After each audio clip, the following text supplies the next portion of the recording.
Never a dull week in British politics. We'll get into some of that in just a second. But Chris, this has been brewing for, I think it's fair to say, a little while. So did the markets take it in their stride? Or the majority? I think a lot of people didn't vote for their local MP. They voted for Boris Johnson. Yeah. They voted to get Brexit done. Well, I think voted the new Chancellor Nadhim Zahawi. Yes. He's, one of the front runners actually for the to be the new PM. But you met him because he came to Newcastle when he was Education Secretary. I think we've had 3 since then. Clients, some positivity. I mean, what can you point to over the next few months that you think would perhaps reassure clients watching and listening to this, Chris? This is Graham from behind the scenes. On camera too. On camera too.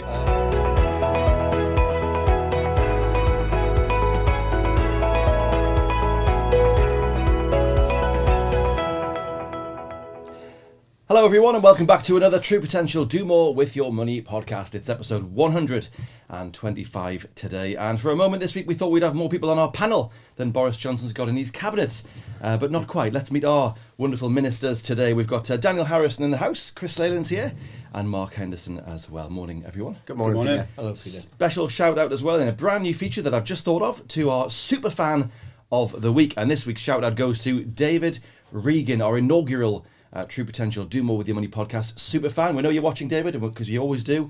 We love your comments and we love you too, so keep on watching and spread the good word. As a little treat for you, David, by the way, I should say, is one of our most regular I've recognised David. fans and listeners. Excellent. And commenters as David. well on the podcast. So Does he win a prize? he does, and it's going to be you've read the script. I'd like to Graham, come here. Come and stand behind me.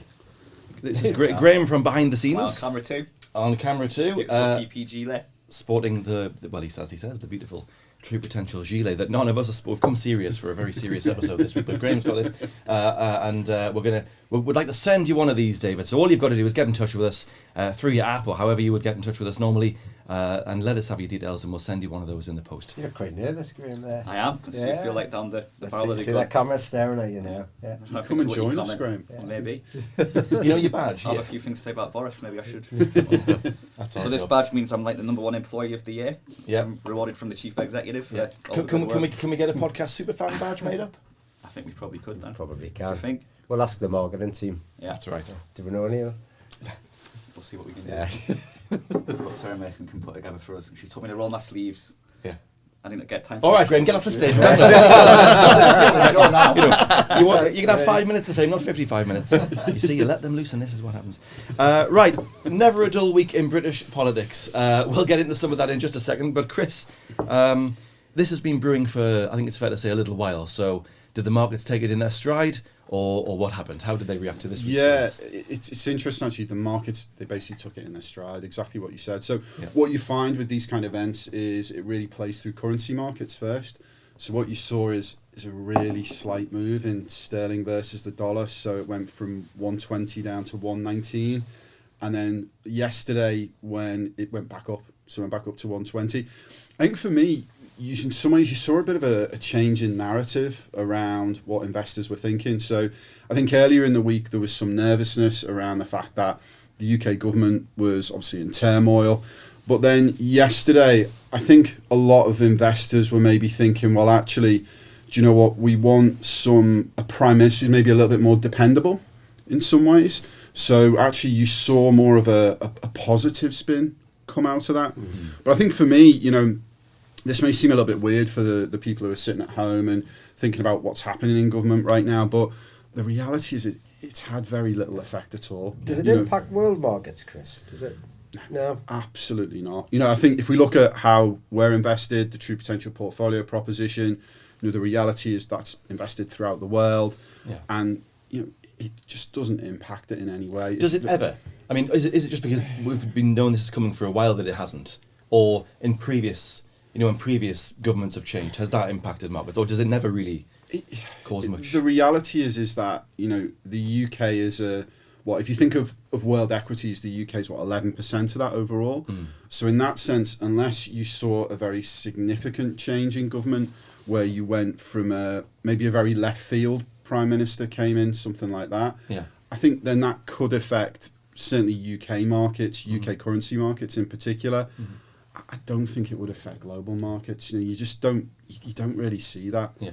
There's other bigger things in That's play it, at the moment, yeah, Peter. yeah. As we've discussed on various podcasts, interest rates going up globally. Yeah. The governors of central banks can have more effect on the markets than a prime minister resigning. Absolutely. Well, on that point, we can talk about the process. We can talk about it now, which is that next week there'll be the beauty parade. The timetable for that will officially begin. I mean, obviously, there's a couple of candidates already out there now, so it kind of already has begun in an official way. But probably in a couple of months' time there'll be a new government. But what's going to happen, Mark, to your point, is clearly what you're going to probably find is that all of the candidates will, if you like, move to the right a bit. So we're going to see more promises of tax cuts and this sort of thing. And that'll be their pitch to the party, I guess, in the first instance. Is that going to be good for markets? I mean, you talked about inflation and interest rates. If we are going to see all candidates agreeing that we need to reduce the tax burden on businesses, on individuals, is that good for markets? I think it could on markets, because it'll increase the attractiveness of the UK as a place to base your business. Yeah. It's just a strange one though, isn't it? If a football manager resigns, he doesn't get the job of head coach. The very next day, he's gone. And this is the strange one about the situation that we're in at the moment, that we're going to have this period, Peter, where Boris is still the Prime Minister. He's just got a new cabinet in there. So will it affect markets? Probably very, very little, because you've got the same Conservative government. Yeah. As Chris said before there, if we're going into a different type of regime, that might have more of an effect. Well, it may end up being a different type of regime in a few months' time. To try to, obviously, they lost support in itself, and obviously in the wider party members. Hence why we're in this position. So they're going to have to move one way or the other, and it seems to be moving, as I say, more to the right. Daniel, from a business point of view, there was this part of what I think is done for Boris and his team is things like this planned rise in corporation tax. Yeah. But that looks like Nadhim Zahawi's already said that, or indicated that probably gets reversed. So, as a business owner and a business leader, I think... Are we going to end up in a better place? Are you sort of... I would certainly optimistic? hope so, Peter. This is a common theme, something we talked about just 2-3 weeks ago in the last podcast, which is what we've been missing with government, and particularly this government, is actually some clear direction about what they stand for. Yeah. So if you look back at their manifesto, they got voted in. And we'll have to remember, and we can get into some of this as we discuss maybe what Johnson stood for and what have you. He was the guy, he brought in the largest majority, and majority of 80 seats, largest majority in 30 plus years as well. Now, some of that I think was based on getting Brexit done. I think some of it was actually based on voting for the man as well, for Johnson. But it was based on the fact that we were going to come back to some more conservative values, I think, which is lower regulation, lower taxation for corporations and for people as well. And then we look to where we are. I think the election was 2019, the last one, so 3 years, and I'm not sure we've achieved any of those goals at all. The corporation tax rises in there. We've got this kind of jiggery-pokery with, is it a tax cut we've got at the minute, or is it actually a tax rise? If anybody wants to see how much it actually hits in the pocket, the Treasury have produced a really useful little income tax guide, and you'd be shocked, actually, because that's some real nasty propaganda from the government as well, where there's probably only about 2 million people are actually going to benefit from a tax reduction at the minute when you add income tax and NI. Yeah. There's 30 plus million people work in the UK, so actually there's more people as of Wednesday, wasn't it, now paying more tax in reality than not. That's not what this government were voted in for. That's not what a Conservative government is meant to stand for. So going back to your question, Peter, sorry, about business, I welcome, which Nadhim's hopefully indicating toward. But what I'd also welcome is Nadhim and the rest of his team impressing upon Treasury and impressing upon regulation in my industry to actually do what they promised, which is to strip away regulation, which is actually throttling our business. So if you look at someone like Mark, who works in the investment side of things, Mark's Chief Executive of True Potential Investments, the amount of regulatory people you've had to add into your firm, regulatory costs you've had to add in. And we're a rare exception at True Potential, because what we haven't done is we haven't put those costs onto our clients. Now, normally that's what happens with regulation. You have to employ a new business prevention person, to use a regulatory mocking term. But I think some of them are. They're there to block things. They're there to actually stifle agility. There should always be regulation to keep the bodies in check. But there shouldn't be so much regulation that it actually kills the innovation in a firm, which is something that's actually quite slowed us down. You know, Chris, you've been on the road with me. You've talked about adding new fund managers. We've talked about adding new product into our true potential investments range. And we can't do it. Or we can do it, but we can't do it as quick as we should be able to do it. And that's not from a lack of want and will in this building. It's the amount of paperwork is, to use a Geordie term, enough to choke a donkey when it comes there. So that regulation... I'm a Geordie Neve now. I've not heard that one for a You long must time. have heard that Not for a long time. For a long time. Yeah. Choke a donkey. Yeah. So, but there's choke a donkey created by donkeys as well, which is kind of a bit of a saying somewhere which I could pen and put on the wall there. From there, so I think what I welcome with anything coming up is some direction, some purpose, so we actually know where we're standing. And it doesn't need to be huge leaps. It doesn't need to be a huge evolution overnight.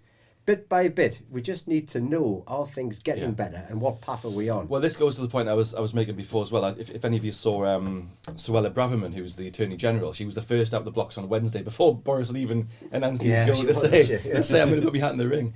And she was asked what she would stand for, or what a priority would be.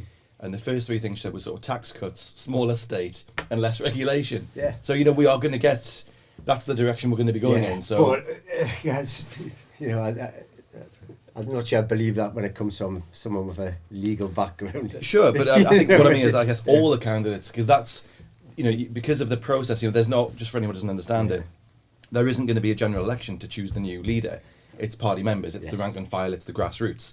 So and I think there's about 100,000 Tory members in the entire United Kingdom. So tax cuts, smaller states, less regulation. You'd be mad if you were one of them. I mean, one probably will, just to be different, come up with something totally different on the off chance. But for them, in the main, if we're going to end up with two. But they might start off with, say, 6, 7, 8 candidates. I would imagine they're all going to be planted very firmly in that territory. So see, Peter, what we've got though is you've probably picked up from Dan's body language there. It's been a time of broken promises. Yeah, and they have to deliver on what they say. Yeah.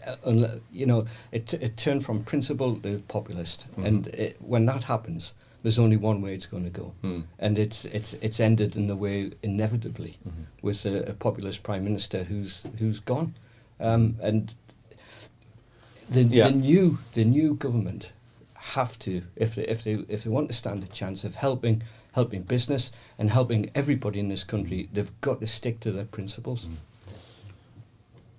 Let me be devil's advocate, because it's not fun if we're all going to agree. Right? So let me just. I mean, we've had a pandemic. He came in 2019 on promises of all the things that Dan said. Yeah. And then the rug gets pulled underneath him and the entire world. Do you cut him any slack for that? I do. I do. Yeah. And people hear me rant and rave about him at times in the building, because I get frustrated about him, because I think I read a great newspaper article yesterday. He's the only man to ever taken 3 prime ministers down, as Johnson. He took Cameron down with Brexit. Yeah. He outmanoeuvred Theresa May in the end, and then he's eventually took himself down as well for these self-inflicted blunders, and that's why I get so annoyed with him. But when you actually think back, I've never been a personal fan of him, because I think the blundering and the ruffled hair, I think it's all an act. I think there's a big brain with that gentleman within there. I know you could say you don't go to Eton in Oxford, but you could say, well, it's his parents' connection. But you don't go to places like that without having a big brain and being a bright fellow. So there's a lot more to him than meets the eye, and I think people are starting to see through that a little bit. But he got the majority. I think a lot of people didn't vote for their local MP. They voted for Boris Johnson. Yeah, they voted to get Brexit done. I think he was probably the only person who probably could have got Brexit done. Yeah, I agree. Because the previous incumbents had just made a right mess of it. It was like a real grey set of conservatives there who probably didn't want it to happen as well. Didn't want the will of the people, because again, we've got to remember it was a marginal majority, but a majority nonetheless. So he did deliver the Brexit side of things. I also think he was probably the only person who could have shoved the vaccination programme through as he did as well. Well, this is the thing, Dan. People say, or his team would say, he gets the big calls right. So, is there? If we're just trying to be fair for a second, just to balance it off a little bit, it's easy to remember in 2018-19 what a stalemate this country was in. Correct. On Brexit, going absolutely nowhere. So, rightly or wrongly, whether you like it or not, he unblocked that. You're right. What you say about the vaccine, you rolled that out, and it was probably the. I'm not aware of a better rollout anywhere in the world. It was world first. And I think the best rollout. There you go, and unlocked our country, I think, from lockdowns faster than anyone else, certainly in the EU, and so on and so forth. So has big, perhaps achievements to his name. To your point, and where I completely agree, the blustering and the hair and everything else, he's ended up tripping over his shoelaces. He hasn't. I don't think he's got a big call necessarily wrong. It's been other people's. It's been his integrity, or just not. People say he hasn't got an eye on the detail, appointing people perhaps in places he shouldn't have done. It's been that level of stuff that in the end has death by a tripped him over thousand his cuts, shoelaces. Peter. And it's again we apologies. It seems like I'm hogging the limelight today. But again, we talked about this 3 weeks ago when we were saying about this general kind of mood or lack of optimism in the UK public at the moment, and some of this being a bit of fear factor, I think, where people are being locked in, locked out, and they're not quite sure where you are. And I think it's made people rattier. It's made people in a worse mood, like shorter, which I think then starts to mean a Johnson type of character people have a lot less patience for. And then you get the sob stories, don't you, about everybody knows somebody who knew somebody who's like, Budgie was dying in the cage at the same time as Johnson had his cake, and what have you. Now, normally I think you would have got away with that, but this death by a thousand cuts type of idea just seemed to do him. And again, another article I was reading said it's actually typical. The thing that got Johnson in the end was a sex scandal, but not one of his own making. We were talking about this yesterday, weren't we? Where it wasn't him involved in the sex scandal. He was actually quite far away from it, but unfortunately, because he lied about it. And also the parties. I mean, okay, there was that one when he got given a bit of cake, but nobody. I don't think anyone believes he was having 3 o'clock in the morning parties. So you're right. You're right in what you say. It's other people have undone him, but it was his. He put them in the place where they could undo him. Yes. If you see what I mean. I agree. I think what annoys me is I think he did get the big calls mostly right. And I think he's put himself in a position whereby some very small things have then turned into massive things. And that's been the kind of fall down of the Prime Minister overall. And I think for me that in some ways is a shame. But then I also think, we do need a Prime Minister that is very forthright, who stands for something. And I think when you look at what's happening in the UK right now, you've obviously got very high inflation. You've got the kind of labour market unrest that we're seeing, the various different strikes that we're seeing.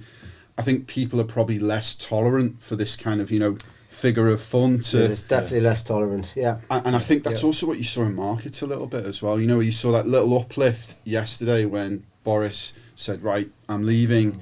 Normally you would expect currency markets to fall, but actually I think people were saying, well, okay, it's time for someone new.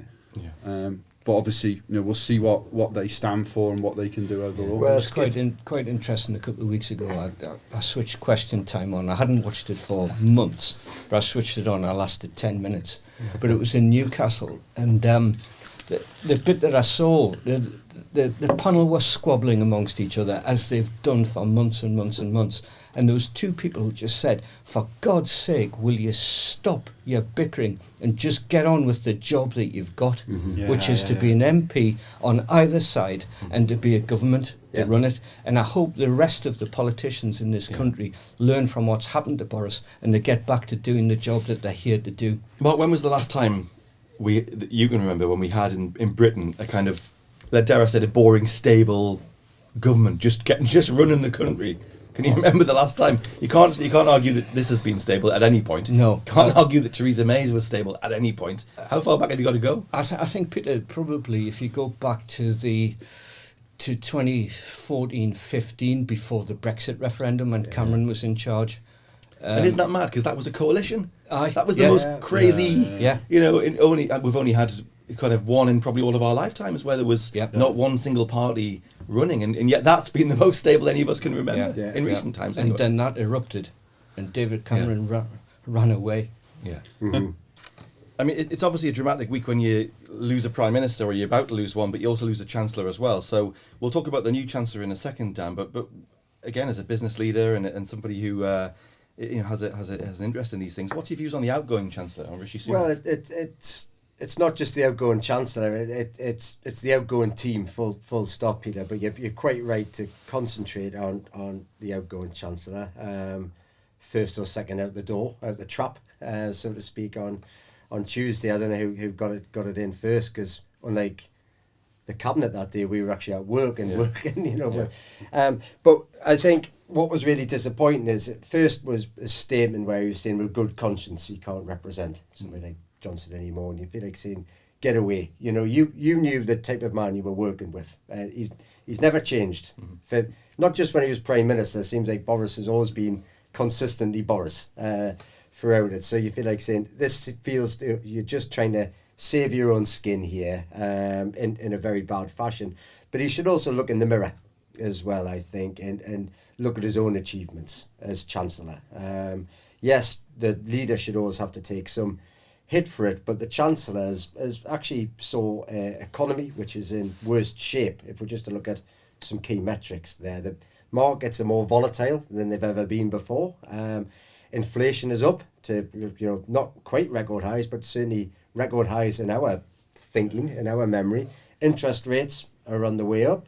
We've got this labour problem, which Chris is talking about, and as I mentioned before, and taxes are up for the majority of people. Yeah, highest burden of tax ever, I think, on record, certainly in recent times.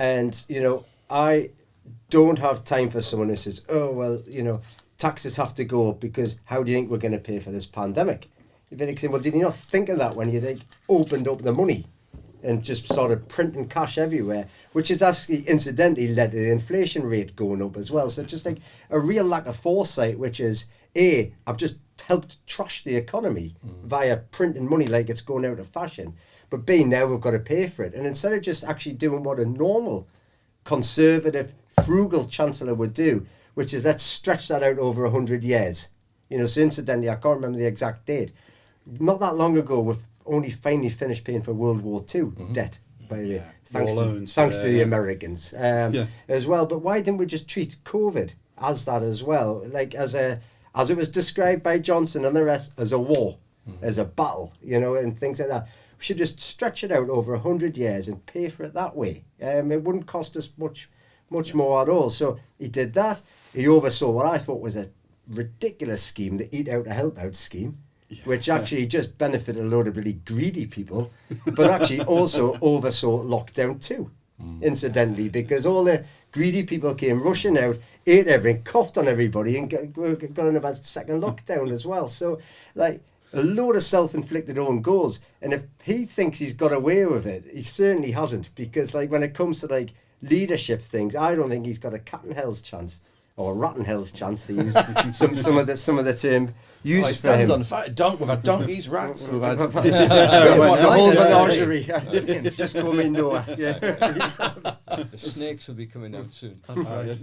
Yeah, I can't think of a good one-liner, so I'm going to move on. Well, let's move on to the new Chancellor, Nadhim Zahawi. Yes. He's, one of the front runners actually for to be the new PM. But you've met him because he came to Newcastle when he was Education Secretary. I think we've had 3 since then. I've lost count. I don't know who the current one is. But anyway, he came to the Harrison Centre that you've opened last month in partnership with Newcastle United Foundation. And you opened it, but he opened it with you. He so, did. I mean, you've probably only spoken for a couple of minutes, but you've certainly had more time than any of we have. What's your impressions? The impressions were he seemed a very sensible, very forthright individual. He seemed interested in education, as you'd hope he would, by the way, as what his role was at the time. But he was actually what the Harrison Centre is doing at the Newcastle United Foundation is it's teaching youngsters coding skills, and coding skills predominantly for computer games. But what Nadhim was saying with myself and I was agreeing with is, importantly, what we're doing is we're teaching kids logic, which was what development's all about. It's basically, it's like learning another language. It's combining a language with mathematics. So it's very structured learning. And what he was liking about that is he says, well, even if you don't get in to a computer game type of thing, which is a very niche industry. Importantly, you've learned development skills, technology skills, which you can actually springboard into firms like True Potential, for instance, or others. So he got that straight away.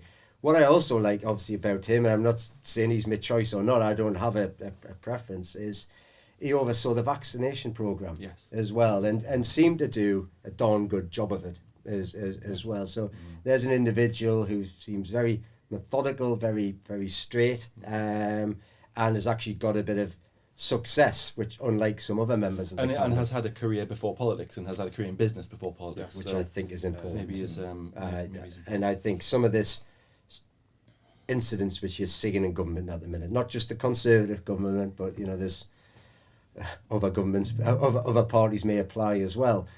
The ones who seem to get themselves in the biggest amount of bother are those who've been lifers in terms of politicians. You go back to what MPs used to be. I think it used to be a prerequisite, didn't it? You couldn't be an MP till you were 40 or 50, and you've had to have had a career first. So there's tended to be people who come out of professions and then do some public service, versus someone who's went to a posh school, went to a posh university, became a member of the debating society. Like, oh, I agree with that. And then all of a sudden you get catapulted into some, party side of things, and you've never experienced the real world. And I know that was always Sunak's kind of thing. Oh, well, I've been in the real world. But then when actually you dig into his past now, you think, you haven't really ever been in the real world. No. Let's. I just want to bring Mark and Chris in as well. I mean, look, we've talked around the kind of churn, if you like, of what's been going on this week. But I just want to look forward, if we can, maybe to the next few months, and giving our viewers and listeners, but crucially clients, some positivity. I mean, what can you point to over the next few months that you think would perhaps reassure clients watching and listening to this, Chris? Yeah, absolutely. So I think there's quite a few things out there. When we look at the key sort of data points, metrics that we look at. So firstly, there's full employment. Unemployment in the developed world is exceptionally low. If you look, I've got a stat, a pretty incredible stat actually, which is in the US, for every person right now who is looking for a job, there are 2 job openings for them. So what does that mean? It means people are employed. If they want a job, there's a job there for them. It means that they're earning money, which is all really, really positive. I think from a company side, actually, if you look at companies' balance sheets, they're generally pretty strong. So what you've seen is companies manage to refinance their debt when interest rates were very low. So it means that the cost of servicing that debt right now is very low. Obviously, interest rates are higher now. But you've seen a lot of companies what you call term out debt. So basically move that debt over a longer time period. So basically the cost of financing has been pretty low, which is great. You've seen company earnings have been pretty robust, even with high inflation. Companies at the moment have still been able to pass on higher costs to the consumer. The consumer's earning more. There's a lot of wage rises that are going through at the moment. So the consumer's better able to deal with inflation overall. And the other thing, I guess, maybe this is a bit more region specific, but just what's happening in China. So China's doing the opposite of what the developed world's doing. So China's stimulating the economy. So China's put through things like tax cuts, tax rebates. They're helping individual companies. So in that sense, I mean, you've actually seen China's stock market up, 7% over the last 5 weeks. So again, bucking the trend from what you've seen of global markets overall. So for me, I think there's a lot to be positive about when we look forward. I think it's always really easy to get bogged down by, what's happening very close to home, and maybe what's happening, people thinking about the cost of living crisis, stuff like that. But again, remember, you're invested globally overall. The reason why we have diversification is so you don't get bogged down by what's happening within one region, with one asset class. And for me, there's a lot of opportunity out there within asset classes, particularly within fixed income right now. So within bonds, you're seeing yields are so much higher. You're seeing a lot of our managers taking advantage of that as well. So for me, it's a really interesting time. And Mark, well, just to come to you, I mean, we're going to get... The good news is whatever comes the next couple of weeks and months might be a bit bumpy while we go through this beauty parade, but what comes out of it should be more stability. Well, that's right, Peter. Stability is what markets look for. And it was interesting just listening to what Chris was saying there, that the optimism for the markets and for the investment side of it, he didn't mention UK or Boris in that at all. You know, so that comes back to the very start. How has this been reflected in global markets? Well, not at all, because it doesn't really matter what's happening in the UK at the moment, or what will happen in 2 to 3 months' time. The markets will continue to operate. There's early signs that inflation could be slowing. Not that it's peaked yet, but the increase is getting smaller. That came out in Germany last week. It would be interesting to see how the figures across the rest of the world pan out when they're released. So there is optimism out there, Peter, and we've always got to grab that optimism. And we've got to grab the opportunity as well that's presented. Yeah. And to link it back to what we were saying earlier, there's an opportunity for a new cabinet. There's an opportunity for a new Prime Minister to come in. And we've really, really got to be careful with this, because we've had fund managers come in the past and they've expressed personal political opinions. And right at that point, you begin to think, hang on a minute here. I don't really want to hear about your personal opinion. I want you to act impartially for me, for our investors, and do what's best for everybody when it comes to that. And that's the job we've got to take. Yeah. Yes, we've got thoughts, we've got views, and occasionally they come out in these podcasts. But just occasionally. But really, we've got to be impartial, Peter, and we've got to act on behalf of clients. And that starts with information, and it starts with looking at what's happening, what's going on in the world, talking to our investment partners, and plan for the future. Yeah. And that's exactly what Chris and the rest of the team are going to do. Well said. Not going to finish by asking you who you want to be the next leader, because I know that's an impossible question. But I will finish by asking you to pick a name out of the hat, purely so in a few weeks' time we can come back and go, well, you got it right, what you did. So just pick a name from a runner and rider you've heard of. I'm going to pick my friend Nadhim, because I got my photo. Okay. Yeah. Do I have to pick a different one? Yes. It's out the hat, well, the sweep wouldn't work if you didn't pick a different one. That's a very good point, isn't it? So my cycling friend Rishi Sunak. Right, okay. Well, I'll never get a NATO to be I've been nasty to him. Next time you go cycling in the cycling and you see him next to you, you'll be having a little word about, can you just tell that bloke with the blue tie? Dan didn't mean it. Yeah, you're a good lad. Anyone else? Outsider, Tom Tugendhat. Tom Tugendhat, well, there you go. Let's see. Peter, you might have. Who do I think? Well, on the basis that we're just picking anyone who's currently declared, I'm going to go for Ben Wallace. Ben Wallace. What's the prize, Peter? The prize is you get True Potential Gilet? Yes, that's it. Yes, yes. Graham, come back. Actually, no, don't bother. Right, there you go. So thank you to our cabinet ministers today. And see, if we'd done this podcast on Wednesday, there probably would have been about 14 resignations while we've been doing it. So hopefully no such silliness has gone on while we've been doing it Unless today. Mark resigns after this. Has anyone got a letter of no confidence or no competence they want to put in? Oh, Peter. Not in me. What's been good, I think, about it is, there's obviously a lot's gone on this week, and in what will be different to what else you'll have seen this week. We're not here to give you the hyperbole and we're all going to hell in a handcart like the mainstream media was. That's not our job. We've just given you some honest opinion, some frank opinion, the facts. But crucially, what Mark and Daniel and Chris have done is give you some positivity, some reasons to be optimistic amongst the madness. So for that kind of information, just cutting to the facts without the noise, let's call it that, all you've got to do is hit subscribe, hit that red button, subscribe to our YouTube channel, and we'll see you next time. Bye for now. If you're interested in taking your investing to the next level, or would like to know more about the options available to you when you retire, then download our free guides to ISAs and pensions. These are available in the video description below.